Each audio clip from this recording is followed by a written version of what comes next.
So today we're really excited to be joined by the Re-Well team, Amber, Gentry, and Chika Okoli. And we're excited to have this conversation today because David and I have been shaping a retreat series with the Re-Well team for this current year. And so today we just wanted to be able to get to know, or allow our listeners to get to know the Re-Well team and share kind of what our hopes are for this collaboration and dive in a little bit to what we mean by nourishing body and spirit, which is what we've called this retreat series. So maybe we just could start with the Re-Well team. Would you share a little bit of the story behind Re-Well, how it started, what the vision for it is, and if it's evolved even since you started? Absolutely. Yes. So we met in 2020. Yes.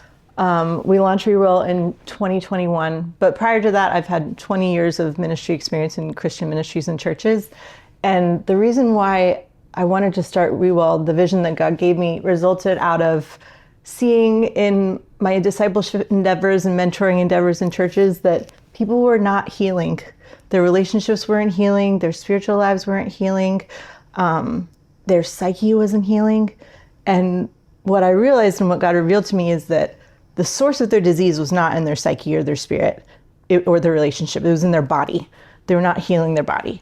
And so the church had largely neglected the physical body, which is wild because we are the temple of God. That's not figurative, it's physical. We are his temple. And so I'd been praying since 2016 that God would bring me a medical doctor so we could start a medical practice to be able to really heal people's bodies and souls and spirits. So it's real holistic care, and one is not separate from the other. They are all intertwined. And so then when we got introduced, it felt really miraculous, and we launched from there. Yeah, I didn't even know it was 2016. Oh yeah. That's more than I thought. Yeah. But as Amber said, I'm a medical doctor, and I went to medical school at Morehouse, and I went to internal medicine residency at Yale, and started working at Sloan Kettering after that. And kind of throughout my whole journey in like medical training and practice, I saw people, we would prescribe medications, make diagnoses, do all the things that we were taught to do, and I wasn't really seeing people get better. People would, be managed, be stable. That's where we use a lot of medicine. They're stable, but no one was really moving towards true healing. And I told myself that's not why I went into the medical field, to just see people stable or getting worse. I went in to see people heal the way that I know healing to be. So that's when I started to look for what are there other ways to practice medicine, and that's when I found functional medicine, which gets into the body, soul, and spirit care, getting to the root cause of illness and trying to understand how you can address that, and then have all the symptoms that seem unrelated, connect them, and then be able to heal. And at the same time that I was learning this in my professional journey, in my personal journey, I was going through a lot of physical and soul unrest that I could not connect to me being spiritually disconnected. And when I reconnected spiritually, I started to heal in my soul and in my physical body. And that's when God gave me the vision of Re-Well. This was maybe, I want to say 2019, gave me the vision of Re-Well and said, this is what healing looks like. And you need to bring this to people. So I journaled it, and I was praying over it. And a year later is when a friend of a friend said, I know somebody, get on the team, just talk to them. You guys seem to have a similar vision. And Amber was on that team of people. So that's how we got connected. And what's so cool about us working together is because my background's in ministry, her background's in medicine. And you are so great about bringing the spiritual up in our time with clients. She goes straight there. And my inclination is to go more towards the physical, because I watched in the church how we ignored it so much, and Chika watched in the medical field how they ignored the spirit so much. And so it's even though our training is for the opposite thing, we end up going towards the other because we saw where it was lacking in our industries. Yeah. So I really enjoy that. And I love that. It's like two puzzle pieces that fit together perfectly. You started with the spiritual and then went back to study the physical. Yeah. And I started in the physical, and then through church training and stuff, learned more about the spiritual. And that's why I'm so passionate about the spiritual, because I saw so much physical where that was it was all about science, and the spiritual was just completely removed. And that's just not Jesus's vision for what healing looks like. So many times in the Bible it says body, soul, and spirit. So clearly there's these three distinct parts of our being that need to be nurtured and that need healing. So, Well, it's so fun to watch the way that you partner together to have been partnering to create Re-Well. And we with Goldenwood, we've really enjoyed getting to know you as individuals, and then also just seeing the fruit of your hands be born in the lives of many of the people in the Goldenwood community who work with Re-Well now, are clients of yours, and have experienced that real healing. And later, I'd love for you to talk a little bit more about some of the other transformative stories that you've seen. But would love for David to share what was the vision, why this vision of a quarterly series of retreats, where we wanted to address this idea of the physical and the spiritual interconnection. Yeah. Well, so much I think of Re-Well. We I guess met, and we met you, Amber, like I guess 3 years ago now. I think so. And so much of what they were doing with Re-Well really kind of fit into Goldenwood's kind of overall vision of really cultivating a new vision of work. Because you guys, it's not like you wanted to do something new as much as you were responding to the needs, and what you were seeing and responding to is you need to create something new. No one wants to create something. It's like not like we have a lot of time in our lives. And so in some ways, we talk at Goldenwood about this language that I think when the gospel comes into play, it's not just making bad work good, because it kind of made me think of what you said. We're not just trying to manage people. We're trying to bring them to a place of flourishing and health. Yes. And in the same way, work across the board has that same dynamic, that a lot of people, no wonder people, like they could have a decent job, a decent paycheck, and yet be miserable and detached. And I think our hope is that work would not just go from bad to good, but actually from dead to alive. So we use that word enliven work. And so I think you guys are a great example of trying to enliven health, what we should expect from healthcare, or maybe just health in general.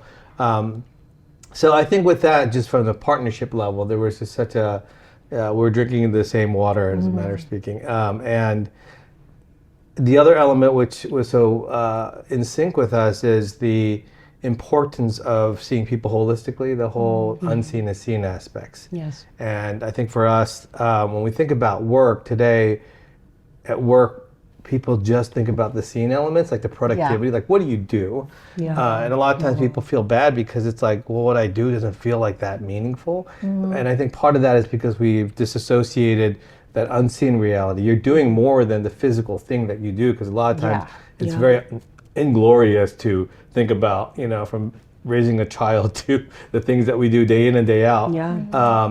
But what brings meaning to that is when we connect that to the unseen realities. And so for us, the ultimate unseen is that spiritual reality, the reality of God. And, I was thinking about in Genesis 2 how, God walked with humanity in the garden. And human beings in some ways could perceive God, and it wasn't weird. There wasn't this category of invisible and visible, but it was all together. And so I think your emphasis on just seeing that whole big picture, again, really aligned with our vision. And so that's where we're like, okay, we did this retreat last year, and we're like, let's do this longer, and let's really lean into the seasonality of it as well, to understand it's not a once and done kind of phenomena. It's also something that needs to be cultivated really the rest of our lives, because we default back into bad patterns.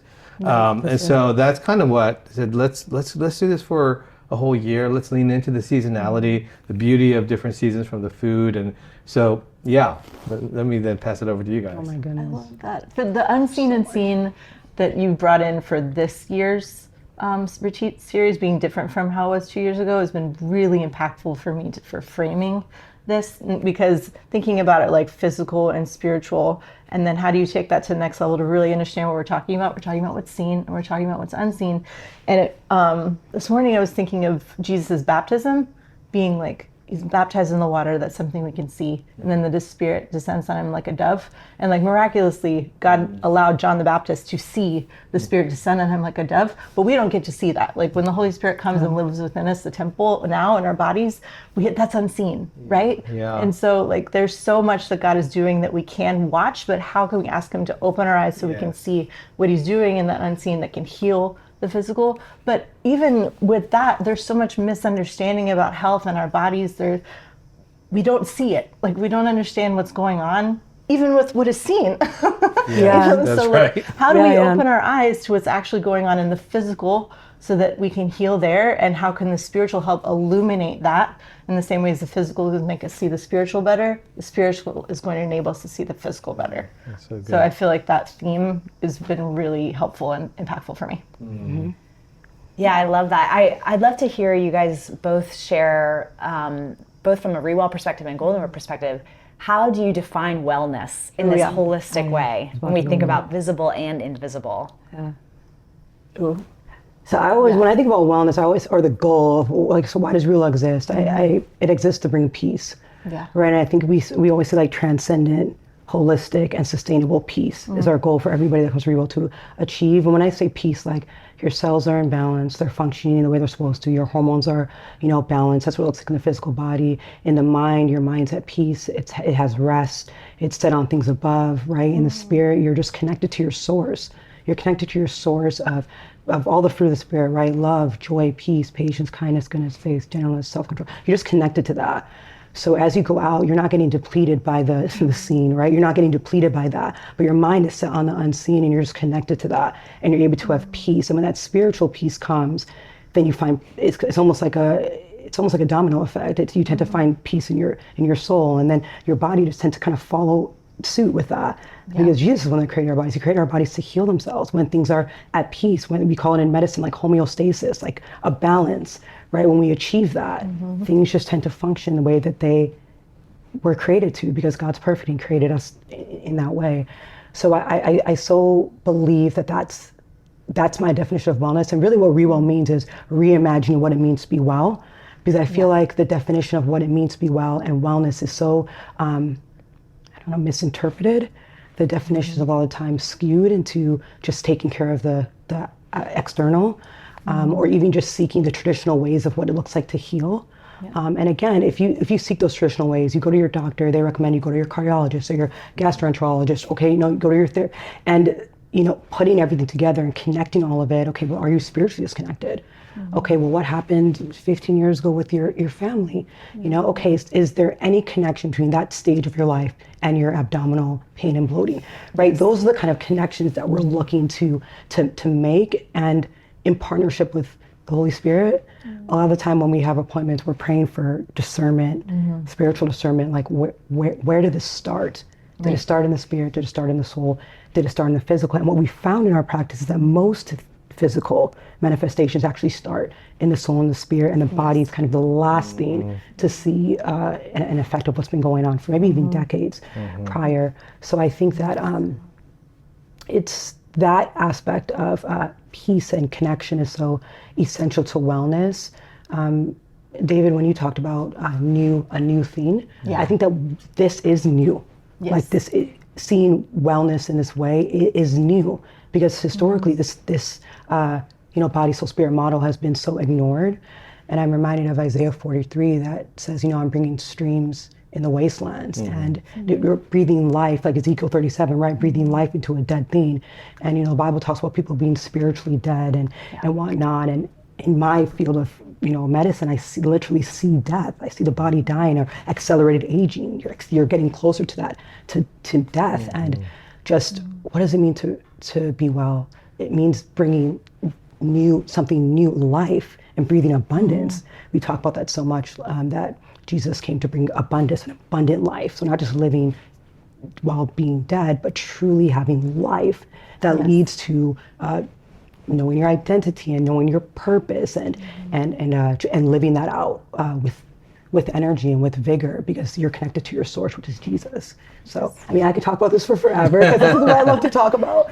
But it's so much of those things make us so passionate about Re-Well and about Goldenwood, because again, just there's so much spiritual alignment in the why behind what we're doing. And if we can look at people as far as healing their physical body and connecting that, making connection between soul and spirit, and then with work, you guys are doing what you do. It's like we want people to heal so that they can accomplish their purpose in their due, right? So if I see some of our clients, like they heal and then they've started a business, right? That idea they have been sitting on, it's now birthed into them actually doing something, because now I have the energy to do it, okay? And it's just beautiful those are the stories we love to hear, not just like, oh, I'm no longer bloated and I lost 5 pounds. It's like, no, I feel like I'm able to live my God-given purpose now because I feel well, like the veil's been like lifted in a way, and I just feel like I can do what I was called by God to do, and that's what we love. That's so good. Yeah, I was going to say the alignment is so beautiful, because when we at Goldenwood talk a lot about cultivating a new vision of work, and that's a physical seen thing. And then when they are involved in our programming, it's a lot of spiritual formation. So I'd love Dave for you to share more about that. Yeah, I mean, I just think there's so much there. You talked about how a lot of the physical ailments that people have as adults, really stem from like formative years of our past, and attachment theories, and and I think about one of the things that we often talk about is that developmental milestone of like object permanence, and how important it is when a child is able to recognize even when they don't see their parent, the parent is not far. And we love that concept because I think in a lot of ways spiritually, when you talk about that peace, that peace comes when you sense God's presence, but sadly we don't have that spiritual permanence. Like people who have grown up in religious contexts or families, we pretty much think God is absent, or we act that way functionally. And so how do we, I think a lot of what we're trying to understand is how do we develop that sense of spiritual permanence that, that is, knowing about God is not the same thing as developing spiritual permanence, meaning that there's a loving, caring, God that is always present with you. That's a different dynamic than having, in some ways, the right answers of who you think God is, that creates a sense of maintenance. Like that, that gives you a mental model, but that's not going to take you to a place of health and peace and having that assurance of I'm secure, I'm safe, I'm loved, even when our circumstances feel quite crazy. How do you feel like you're developing that in people, or driving that growth? I think a lot of it is understanding. We've been leaning into the metaphor of a dance, and really leaning into the importance of cultivating the imagination, being able to see the unseen. And so for us, we look firstly of how do we slow people down so that they can become more attentive. When you're driving 60 miles per hour, you can't really appreciate the beauty that you're passing. So slowing down, but not a lot of times you can slow down to empty yourself, and there's something I think therapeutic about that, but I think our sense of slowing down is because so that we can become more aware and attentive. And in that attentiveness, how can you hear ultimately, a voice that speaks that peace to you, a voice that has a personality, a voice that comes in love, and with that voice, how does that then help you reimagine whatever context or scene you're in? It's the same thing as we were talking about this morning. You can be in the same scene and have two different soundtracks playing. Completely changes, your interpretation of the scene. And so that's a great metaphor for like when you have God's spirit, that sense of spiritual permanence. That music changes. So from that scary like psycho music, like to then that sense of this is beautiful. It's going to be okay. Oh, I love that. Oh, that's so much. So the original title of our OG retreat with you guys was From Fasting to Feasting, and so this one in January is still kind of that theme. But what we were just talking about like 30 minutes ago is how much fasting is restful for your body. Everything you just said, like to enable this object permanence of God's Spirit within you, fasting does that, right? It just like cuts out the noise. You don't even have to think about whether you're going to Sweet Green or Chick-fil-A for lunch. Like it's just, you're not thinking about it. Instead, you're completely focused on God. You're focused on those are options here. Right, there's nothing in between. So I love that that's the thing that can like bring that permanence, and how much God has designed a physical practice to enable that to be possible. He did that on purpose because that's what he wants. He wants that connection with us, and so he's like, let's do this in the spiritual. And so that's what we fast a lot. We fast a lot. A lot. I mean, I thought about when you were talking, David, like to be still and know that I'm God. Like just be still. Just slowing down is so essential. I think I was away from New York for some time. When I came back, I got this sense of just how quickly people move. And I was like, I'm thinking New Yorkers are just unkind. I think we just all move so fast. Right. We just miss every moment to show kindness to each other, to show humanity to each other. And just that practice of like slowing down.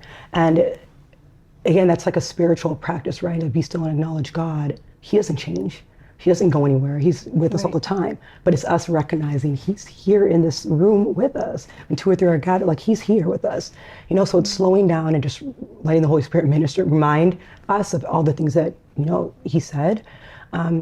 But it's also that aspect of them being able to understand what it looks like in the physical, because that looks like that loud soundtrack, right? That's fight or flight. That's a stress response. The cortisol levels are elevated and your heart rate's going fast because you're thinking about, I need to run from the tiger, but there is no tiger, right? You're just thinking about your inbox. So I think that is huge. And now just be in that same moment, circumstance the same, but being able to say, okay, how do I activate my parasympathetic nervous system? That's the rest and digest. That's what we call it, rest and digest versus fight or flight. And you can do that through just like taking some deep breaths. Taking some deep breaths that slows down your heart rate, that brings down your cortisol levels. And that can, within a couple minutes, you can just completely move your physical body from a state of fight or flight and stress to rest and digest. So I do that often when I find myself just like my heart rate going for whatever reason. I just say, okay, let's just start taking some deep breaths. And then in that moment, I start to just meditate on Jesus and who he is, like the Prince of Peace, right? A peace that surpasses all understanding. We were just talking about John 14:27, like the peace I give you, not like the world will give you. So I started thinking about, okay, my peace doesn't actually come from having my inbox empty. My peace doesn't actually come from anything that this world can offer. It comes from Jesus. So my circumstance could be the same, but I could still experience peace. And then that looks like my parasympathetic nervous system just being activated and my cortisol levels going down, and it just, so that's kind of what we encourage people to do, is really just like slow down, you know, just slow down a bit and focus on him, like point your eyes towards Jesus first of all, and what that looks like. And people are just, that in itself, coming from a medical space is, I think, jarring enough for people to just be like, that's not what I expected. They're expecting, okay, this is what you do for your headache. This is what you do for your, and I have, like, we have all those things too. But if you're not, if you don't have that foundation of, this is where my peace actually comes from, this is where my joy comes from, this is where all those things come from, all those things that we offer are just going to be temporary things that make you feel good for a season. And then I think you mentioned this, it'll just be good for a season, and then you'll get dumped right back into where you were before if there's not a true connection and a foundation that's been built there. Well, I think that also to kind of continue that thought of the ongoing importance. It's kind of like eating. You don't stop eating. You can have a great diet one season, but then the next season it's just really bad and you feel really bad about yourself. But at the same time, it is like that. It is, you need community. You need people. You need more than just like your January 1 resolve to like do things better this year. And I think that's, what the series we're trying to, really lean into, that you can't, we weren't meant to do this alone. And you need the framework, you need the knowledge, but you also need then the people and the relationships that reinforce that kind of, I don't want to even use the word culture, because I think what we're trying to reinforce is more about, less about habits, but the intersection of those dietary or nutritional habits to that that spirituality in which those things are not being separated. Because I think most people have best eating, nutrition practices, mental health practices, and then you have your religious, spiritual life, and it's very hard to find that integration. I think that's the other part. But we're trying to really reinforce that they very quickly separate. Because that's what we're going to always hear when we go to these, different, whether it's whatever 100%. Religious service you go to, or books that you'll read online. And how do we create a community in which that's not only being taught but practiced together? Oh, that's so good. I feel like you guys do such a great job of that, truly. But it does have to do with, you have to be constantly reminding yourself it's not normal to remember, probably because of the fall.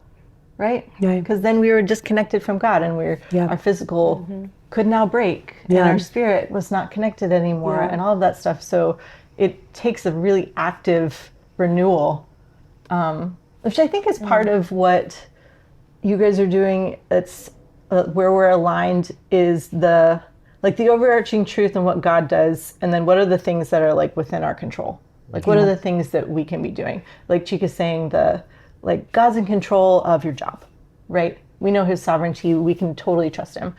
But if you're stressed, you can do a breathing technique, And a lot of the time, like what I've experienced in the church is Like, if you're stressed, pray about it and read the Bible. You're like, yes, 100%. Also, stop eating sugar. Like, also reduce your caffeine. Also, learn how to breathe. Like, put your breath into your belly so your diaphragm is massaging your heart. Like, there are so many things that God has designed in the physical so that you can align with what is true in the spiritual, you know? And so you're renewing your mind, but you're also enabling your body to renew your mind. You know what I'm saying? Like, you're... because if you're so stressed in your spirit and you're thinking, oh, it's only my spirit that's the problem, instead of connecting it, actually my gut microbiome is in complete dysbiosis and 70% of my serotonin is made in my gut. And so no wonder I'm stressed out and I need this antidepressant or whatever, because my gut is a mess. But we're not thinking that your gut's a mess. You're thinking, God doesn't love me anymore. Or like, my job is terrible and like my relationships are a mess. Oh, we have one client. Oh man, it was the coolest testimonial. He was saying that once he started getting on our Re-Well healing plan, that he hasn't argued with his wife since. He's been completely at peace in his home life since he started this eating plan. And awesome. That, like, I mean, imagine if your relationships could be healed because you're eating more cruciferous vegetables. Like eat some kimchi and do some Lectio Divina. Yes, exactly. It's that. I love that. I want to just touch back quickly, David, you mentioned briefly this idea of a dance and kind of reimagining calling as a sacred dance. And one of the things that you're all talking a lot about is there's sort of these rhythms and patterns needed. And going back to this idea of why are we are human in human form, planted in time, and what is the importance, when you think of, David, this idea of a dance, what's the importance of kind of rhythms and patterns that we're following? And then for Amber and Chika, when you think about practices that you are hoping for your clients to implement, how do we think about that? And why, you know, we're doing a quarterly retreat so that we can focus on each season, wintering and spring and summering and fall, as we go through the year. But talk a little bit about how those practices can be seasonal and how you think about developing those. Yeah, I think when we think about that dance and trying to help people reimagine this idea of calling, the larger kind of category that a lot of people use, that commonly is just like, what am I supposed to do with my life? But it's a bit like if someone, if you're trying to learn how to salsa, for example, and just people just tell you the mechanics of the moves, but you're not like listening to the music, you're not like listening and waiting, you're not really appreciating the fact that you're doing this with someone else. And I think that's kind of what we're trying to say. Calling is more about developing that than the mechanics of what am I supposed to do with our lives. So, but we're not really taught how to really interact with God as person, as with anyone. It takes time to actually get a sense of who the person is. And when we don't have a developed sense of getting to know God and enter into the sacred dance with the Trinity, it affects everything, because we don't know how to interact with each other. We don't know how to really slow down and begin to hear the rhythm that God is providing for us, a heartbeat, and have that heartbeat allow us to engage, with God in dialogue and what we call colloquy in older language, and develop that sense of spiritual colloquy where we're honest with God. We're able to come to God with all the stuff that we're holding, and when we're entering into that transparency and vulnerability with God, that's when you're really beginning the sacred dance. And then, but then also creating that time for God to speak back. That movement of openness, vulnerability, authenticity towards God, and then creating time and space to allow that voice to speak back into you. And then all of a sudden you realize there's a rhythm that forms when that becomes a pattern or a ritual that you create. And that's the same as kind of eating healthy. Like when those patterns are there, it creates that inner health that allows you to be able to not be controlled by all the urges that we have. That's exactly right. Yes. The word that comes to my mind as you're speaking is connection. It's establishing that connection, like that first spiritual connection with Jesus, and ministering to you, revealing the ways that you need to heal, revealing the ways you need to connect to Him, revealing how to walk in this relationship with Him where you are able to share in transparency with Him. But then also, like you said, slow down and listen to receive what God has for you. And that connection also needs to happen with our bodies. The issue, a lot of people are so disconnected with their physical bodies and their symptoms. So we say, you know, what are the behaviors that lead to your abdominal pain or your headaches? And they're like, maybe it's the pizza, or maybe it's the lack of sleep, maybe it was the argument I got into with my coworker, or maybe, and they're not quite sure what has caused their physical symptoms in that way, or what's related to their physical symptoms. And I think like achieving that connection to your body is essential.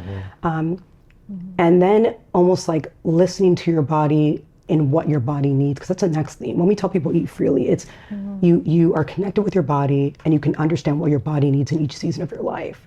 So you're like, okay, this is a season where I feel like I'm a little bit feeling depleted, and I think I need like more energy sources. Okay, I need more healthy fats. You know, that's what I need to like add into my what I'm eating, and it's that connection to your body, and then kind of understanding how to eat rhythmically for your body, what it needs in different seasons, because the same thing you needed when you were in your 20s is not the same thing you need in your 60s or 70s. Your protein needs go up, XYZ. So it's understanding what your body needs in every season, and that's kind of what we're partnering with people to help them to see. That like giving them these are the options of the foods that God created that are heal your body and that sustain it. All right. So let's connect to how your body's feeling and what do you need based on the way that your body's feeling, or your environment, your work life stressful. What do you need to be able to nourish your body, to be able to go out there and crush that board meeting or whatever you have. So connection comes first, and first connection to Jesus, and then connection to the body that he created, that your spirit and his spirit resides in together. And then to be able to use that to determine how you make your choices as far as what you're eating and what you're adding into your life. But it's hard because it's so confusing. There's so many competing voices, like you're saying, how to really listen to God. What enables us to listen to our bodies is that we have the right information. And so that's a lot of what we do, is we understand bioindividuality. We're all individuals, and so the way you're eating should be different than me because our microbiomes are different, and maybe where we live is different, and all our like our work life is different. But also I see that with our spiritual life with God. Like, so much of what we're doing is reframing theology of food and a theology of health, because people think restriction, like God doesn't want abundance for me. Where actually in Genesis 3, God said, eat freely of every tree. So restriction is not what he wanted for us. He wanted abundance for us. We're hearing excess. Like, we go into Dwayne Reed and there's like, do we really need this much food? Probably not. Like, what is the difference between abundance and excess, and how can you really have that? Also, I feel like there's a really predominant suffering theology. And so as we're sitting with God, the enemy can instead speak to us and say, God wants suffering for you. And he can use the scriptures, right? He can be like, consider it all joy when we face trials of many kind, because the testing of faith are for perseverance. We should be suffering.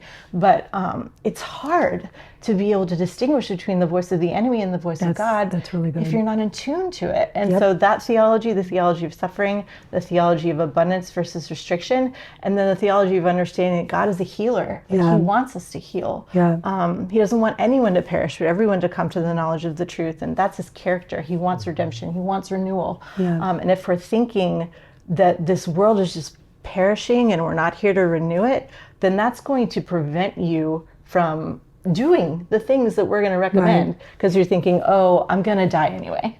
Instead of being like, actually, you don't have to get cancer when you're 65. That's right. That's right. You know, and so it's a different way of thinking that enables you to do the thing, which I feel like really connects to what you're saying.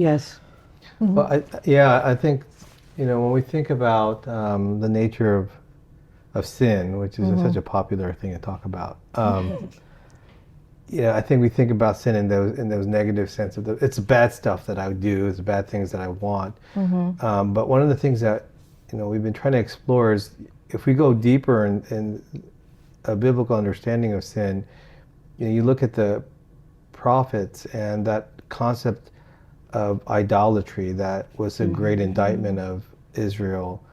They would say, you know, what happens when you worship a prophet is an idol is you become like that idol. You become deaf, dumb, and blind. So it makes you less aware. It makes you less attentive. It really dulls your senses. So you're saying, like, how can I be more aware of my individuality, what I need for this season. It's almost like God built us for a growing and heightened awareness, so that maturity is a heightened attentiveness to ourselves and to others. Yes. And what sin does is it diminishes. It makes you just, down to like, I'm so worried about this, and that thing then becomes a controlling way from which you view yourself and the world around you. Right. And so I do think that, this idea of what God is trying to do is expand us, like make us more aware.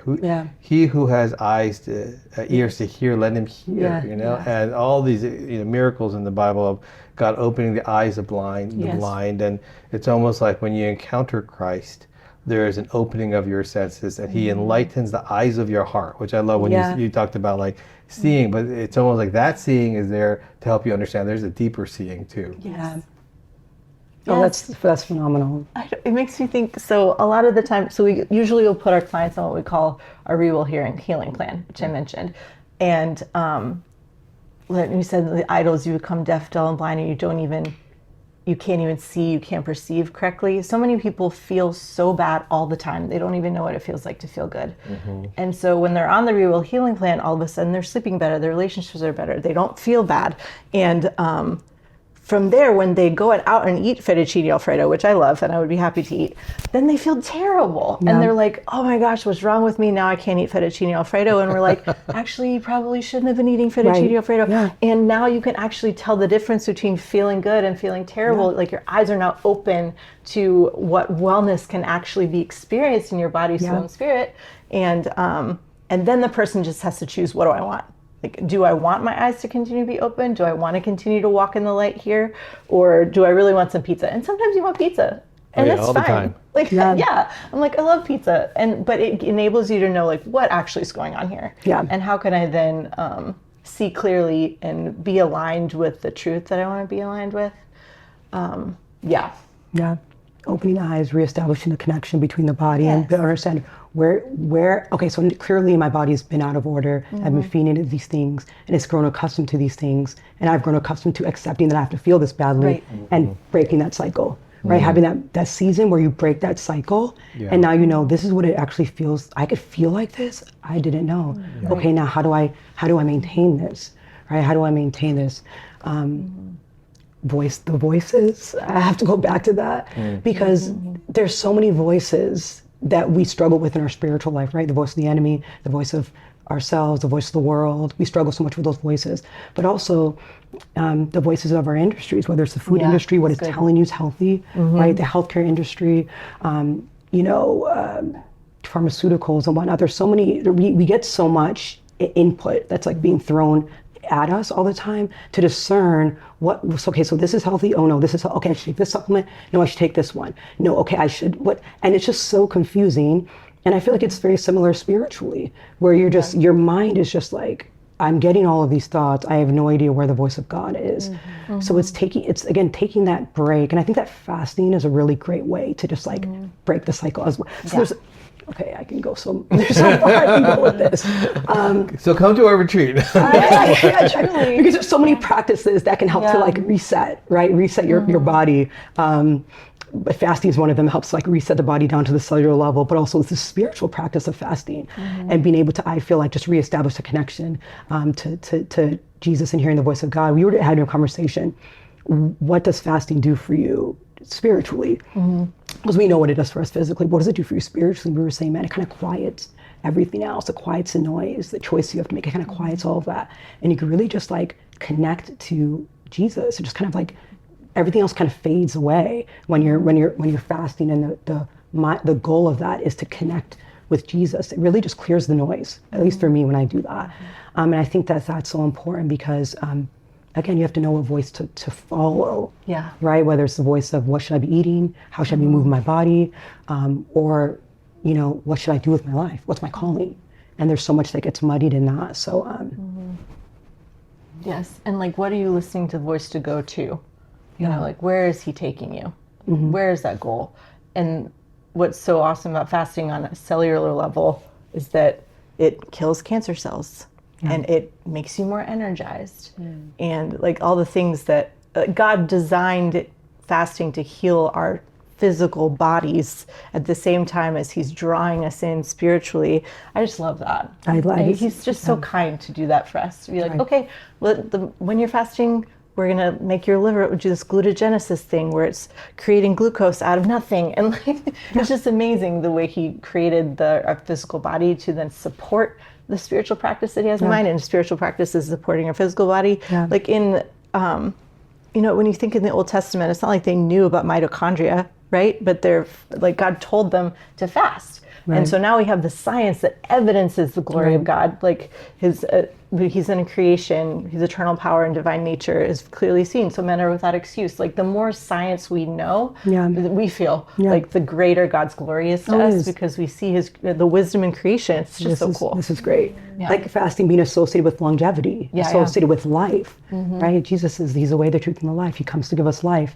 So there's so much like power behind I love when the science just proves the nature of God and Jesus, and I love that, and it's just so beautiful to see. And what I was going to say about that is, when we look at like the blue zones, so places in the world where people live the longest, you look at the patterns of their life, right? So faith practice, community, they're eating naturally, they're moving naturally.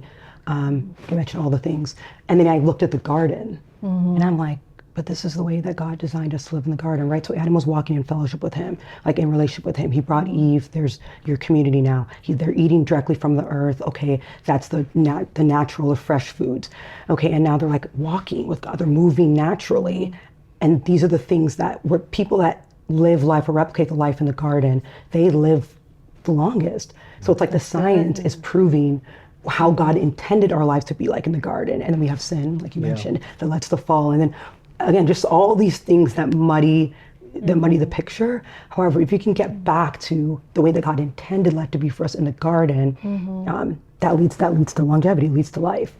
So I think, and that's a revelation that kind of we both got when we started to really realize that one of our passions in our practice is longevity. Yes. And it's a trend. A lot of people are going for that right now. But longevity for us looks like Jesus said we can live for 120 years. Let's aim for that. But not to be 120 and decrepit, but to be 120 and still be able to like chase your great grandchildren, because you have that life in every way. You're vigorous, And again, that's the way that God intended our lives to be like. So let's reconnect with God and understand what that looks like, and then reconnect with people who are allowing themselves to be used as the hands and feet of Jesus to help us connect with our calling and work, help us connect with our physical bodies in this like holistic way of healing, and allow that to happen. So more than anything, we focus a lot on what did God intend things to be like? How did God intend it? And then trying to partner with people and allowing them to see that. It's so important to not only the listing piece, but the imagination, giving people an imagination of what that newness looks like for their own life and for their calling. And David, we talk a lot about cultivating the imagination, but you're all speaking of these visions that have to kind of be before us. How does that resonate for Goldenwood, and as you listen to Chika and Amber? Yeah, I mean, there is a sense that wouldn't it be great if we could all just be farmers? And it's exactly that. And, I mean, in some ways, I think theologically, in some ways, that is our first vocation. When I think about the work that God gave to humanity to tend the garden. And part of that tending, I think, is more than just like get food for yourself, but it's like understand the wisdom that's embedded in creation, the wisdom of ecosystems, and how there is both diversity and flourishing, and creates a different paradigm of work that's very different from our modern paradigm, which is more mechanistic of assembly line, of productivity, of we are all cogs in a machine, and that's been the dominant paradigm of work. And so I think what you're talking about is, we have to reimagine everything, because we can't all be farmers in the sense like, no, everyone can't be a farmer. But at the same time, like God calls us to take these incredible gifts that he gives to us and build things and construct things. And so, and every industry is a reflection of that we see in our society. And so how do we begin to imagine, in ways that are consistent, resonant with that vision of like health? Right.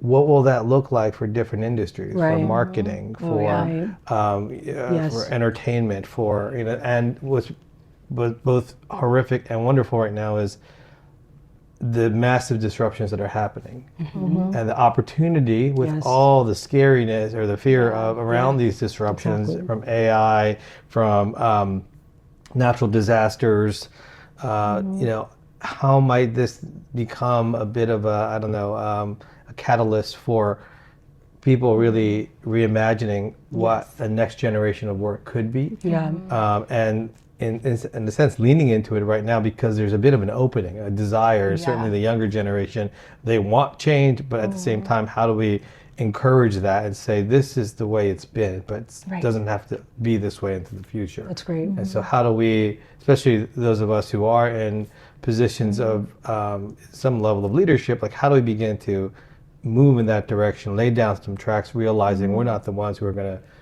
you know, be on that train, on that track, but enough so that there's momentum towards that future imagination of like what is possible and what future do we want to live in, or do we want our children, the next generation, to live in. That's so great. I think that what you said about, I love that you talked about imagination and then you talked about fear, because fear is like this, it can be like the enemy of imagination. It's also the shadow side. There's, but what an incredible opportunity to just flip anxiety and fear on its head and be like, what is possible? And we can think about what is possible because we understand that God works all things for the good of those who love him. But so often we go towards fear. It's our first response. It's biological. It's so that we can survive. But when we know that we have a creator who's sovereign over all things and he's good, then we can be like, what's possible? What can we achieve? What can we build? I think that that's such a beautiful thing about Goldenwood. It comes through in everything that you guys do is like the possibilities, the newness, the excitement, and it just puts you in a completely different place. And we see that so much with fear, where people like all the time, as soon as we talk to them about our healing plan, they're like, what am I going to be able to eat? Like they're like, they have like a fear response. Instead of like what we promote is abundance. We're like, look at all the possibilities that are available to you. Cheetos are no longer available, but these are, you know. And so like we go through, we call our God food plant chart, which is like, you know, 150, 200 foods that God created for us to eat that can heal us. And then we're like, okay, but you know, this type of cheese might not be on it right now, but these are. And so just the thought of like the imagining and the renewing of what life can be like, what health can look like, what enjoyment can look like, instead of being afraid of like, I'm not going to have this thing that I want, or things are going to go really poorly. I'm not going to enjoy it. It's going to be gross. Like I have to go to work on Monday. It's going to be so boring. Like just instead of like, what could this be instead? There's such an alignment there. I love that. I love the idea that, I mean, we can't all be farmers, but we could all produce fruit. Oh, that's good. Right? And what does it look like for me, whatever vocation I'm doing or whatever calling I have, to produce fruit, right? To produce real fruit that will last, kind of we were talking about, last beyond us.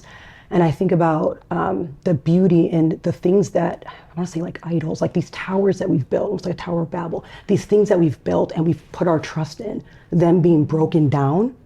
Right? In the past 5 years, I feel like so much we put our trust into has been broken down, whether it's like COVID in our medical system, or now we see our political system, and whatever system you look at, it's been shook.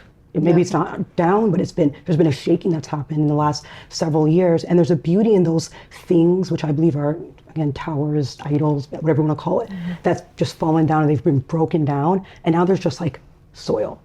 And it's like, let's now start nurturing the soil, start forming the roots. You may not see any fruit yet, but the roots are growing and they're getting deep, right? And you're nurturing that. And you may not see fruit in this generation, but the just the process of, again, building the roots and nurturing the soil can also be beautiful. So instead of seeing these things breaking down and having like a fear response, it's like there's an opportunity to do something new. And if those things that people put their trust in remain, they may not feel the need to now turn to something new because I can trust in this, it's here still, you know. But when it's like almost like a pruning or like a breaking down, you know, when you've been broken down and you're like, I have nothing else to hold on to, there's an openness to a renewal process that can happen.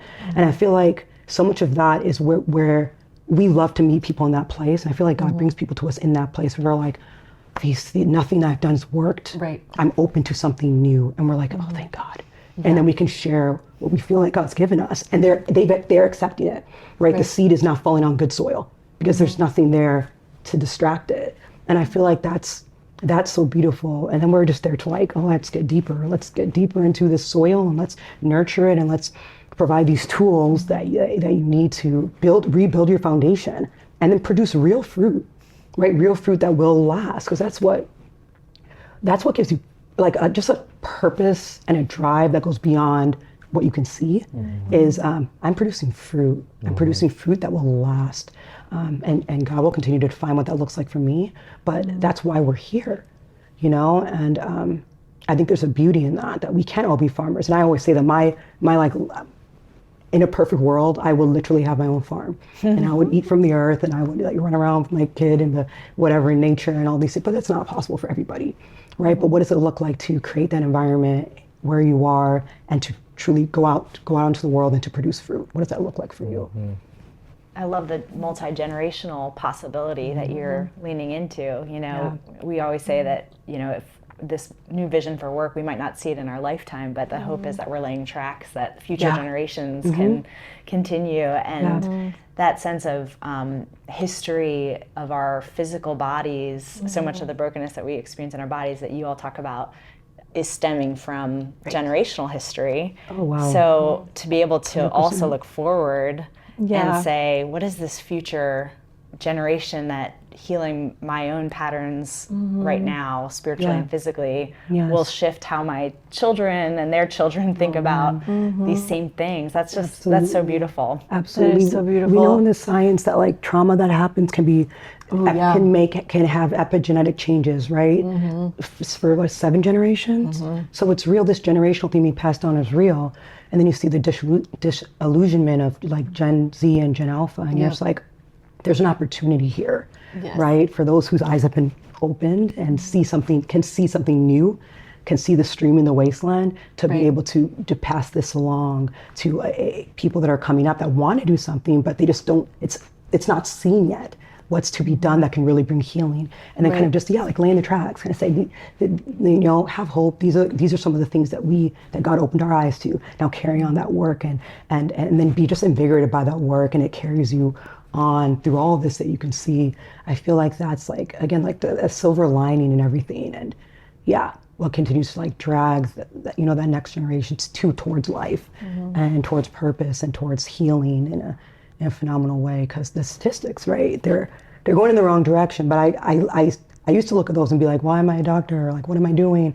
But now I have so much hope in seeing that, because I'm like, we're at a place of brokenness, and we can bring something new into this that can really, bring healing. So as far as generations go, this next generation is the first one expected to live a shorter lifespan than their parents. That's right. So if you're looking at that from a fear mindset, you're like, this is terrible, we're going in the wrong direction, like you're saying, which we are going in the wrong direction. We need something new. We have to turn the ship around, because our children are going to die before like their lifespan is shrinking, without being instead married, of growing. without kids, without having a house. And then you see, like, if you're thinking like, oh, well, things are really great now because our lifespan is longer than than it was in like the 1800s. And you're like, okay, well, let's just reimagine all of that. Like, we're not thinking about the 1800s, we're thinking about right now. And so we don't just want a longer lifespan, we want a longer health span. We want to be healthy as long as we live. And so now that we have achieved this longer lifespan, then let's bring the health into it. And we think it's possible to reverse that trend.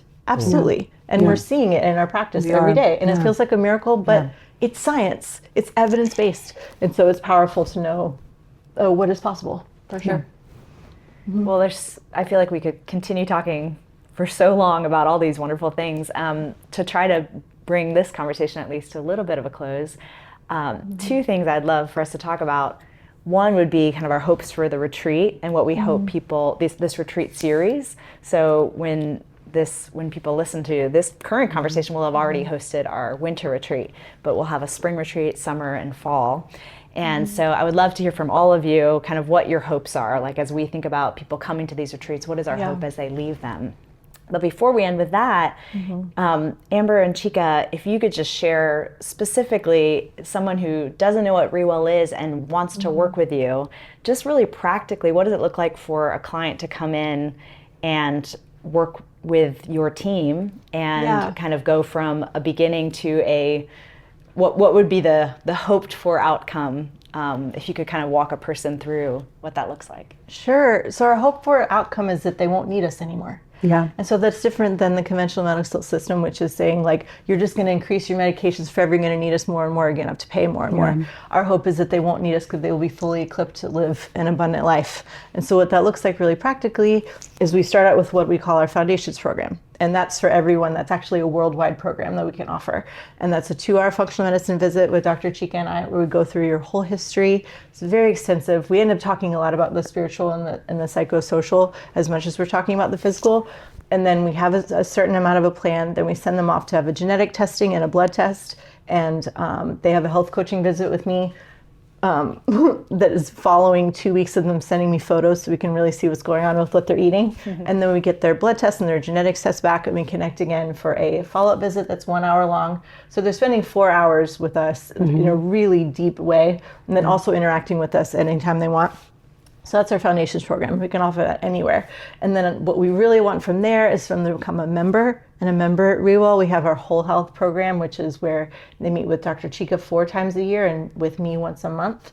And that we're really walking with you. And with that program, probably the best feedback we've ever gotten was from one of our clients. She's lovely. She's in her 60s. She came to us and she had so much disease. And recently we had a coaching session and she was like, oh my gosh, I totally forgot that I had fibromyalgia when I came to you. Like, I completely forgot because it's completely gone. And she said that when I came to you guys, I felt like I was dead. And now I feel like I'm alive. Yeah. We're like, I just can't imagine a better thing to hear. Yeah. So that's what we want. That's the outcome we want. We want them to be fully empowered. We want to continue to walk with them, of course, but then we want them to really feel alive. That's what we want. Beautiful. That's the word I had, revelation and empowerment, right? So we want, even when people just fill out our questionnaire before they see us, they're like, wow, the things that you guys asked about, and then we kind of, go deeper during the initial visit. Like, I've never had a doctor ask me this before. I've never discussed this with health professionals. And I did not connect that to my feeling unwell, right? So for them to understand these are the things that actually make you well, and then to continue that revelation process of revealing these are the things now personally for you that have led to where you are now. And then they shouldn't leave us feeling like, oh my gosh, now I have all of this stuff that's been, what do I do? No, they leave feeling empowered because we kind of given them the tools. Well, no, these are the practical things that you can do to heal. So I feel like that's our goal, is revelation and then just empowerment. And then, like you said, crazy business model, but for them not to need us at the end of it. For them to be like thriving, living their lives, walking in God's calling, and doing the things that they were created to do. I love that. Wonderful.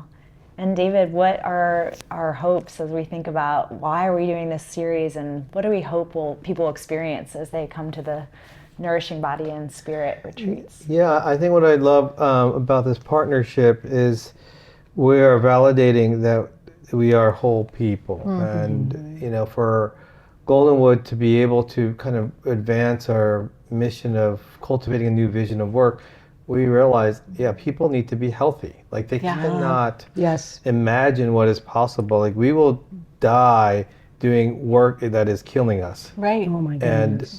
And yet God has called us to, going back to the intentions of, why God created us, to basically bring fruit out of this world and to do things that we would just be amazed by. Yes. Right. And when we think about the potential of what's before us in terms of our capacities, the gifts, from the potential of AI, which I know scares a lot of people, but also new technologies that are on the horizon, energy technologies. Like, there's a possibility for the next generation to remake this world in some amazing ways. And the biggest obstacle to that is not resources. It's not that we don't have the ability. It is these kind of spiritual and physical realities. And so, what I'm hoping is people go through a season or a year.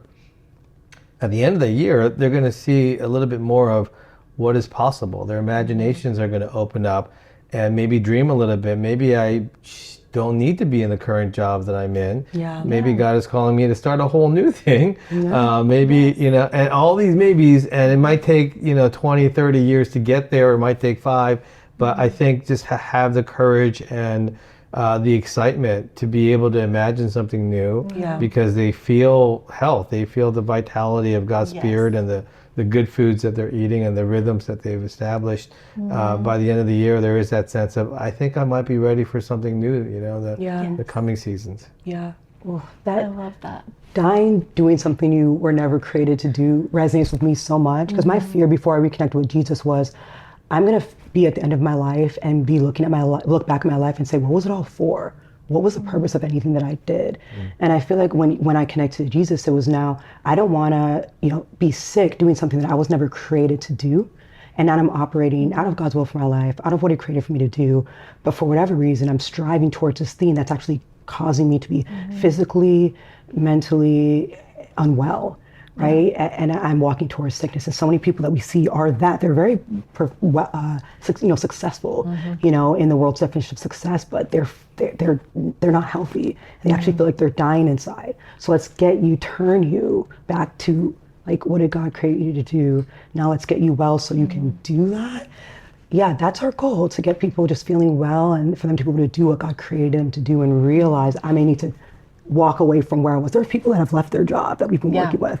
There was a season where everyone had left their job. Or they were getting fired. Yes. Right? Which is also God's, in a way, it's God's grace when you're on the wrong path. Connecting with you actually at first. It was a very sovereign moment where it was crazy. Anyways, Yes. Beautiful. Yeah, I mean, losing the job could be like, that kind of, this is a bit more apropos now with that forest fire image of just, it levels everything. It's devastating, but then that the ashes are providing the nutrients in the ground for a whole new ecosystem to arise. And so I think that change of job is again, do you have that sense of spiritual permanence, so that when you're losing your job or you're in that decision point, like, that peace comes upon you. I'm going to be okay. Life's going to be okay. My company didn't provide my ultimate security for me. There's someone who's already committed, covenantally to provide for me. So it's that, when that permanence is there, I think we have the ability to look at our times and have that discernment of, this is the opportunity, this is the season for me to really go out there and perhaps do something. People might think it's a bit crazy, but I deep down really trust that there's something more than just my crazy brain leading me to this, but there's something good that really can come out of this. Yes. Beautiful. And all that is in season, right? That's so right. There's a season for growth, there's a season for it to be fallow, which is why I love that this is a seasonal retreat. You say all the time, like, this is a season for healing. This is one way that we're healing. This is a different season. So for us to, that's one of the things I really hope that people get out of this series, is that there is something new. Like, there's going to be new seasons. And then for people to be able to connect, first the seasons of healing, second for people to be able to connect body and spirit, like you're saying. So that they can fully reach their potential. If they don't have any more brain fog, then they can actually dream. And if they're not tired, then they can accomplish what they want. And so we want them to see that connection so they can reach their potential, and also understand that every moment can be different and new things can be achieved, even if there's like devastation in its path. That's right. That's right. Well, I'd love if anyone's inspired by what's been said, especially if you're in the healthcare profession or in ministry. I think these are very adjacent kind of callings. Let us know. Get in touch with us. We'd love to see kind of what's going on out there as well, and we'd love to see, how can this new thing continue to grow and perhaps reimagine systems, not just organizations, but how things are done at larger levels. So get in touch with us, and we'd love to get to know you as well. Yeah, that's great. Well, Amber and Chika, we are so excited about this series this year with you, and we're so grateful to be able to have this conversation today. So thanks for being here. Absolutely. Yeah, of course. You're such an answer to prayer for us, and such an encouragement. And such an inspiration. Yes, truly. Thank you both. Yes, you guys have left an indelible mark on our programming. We do fasting and feasting in almost all our retreats now, so it's been a great partnership. We love that. Amazing.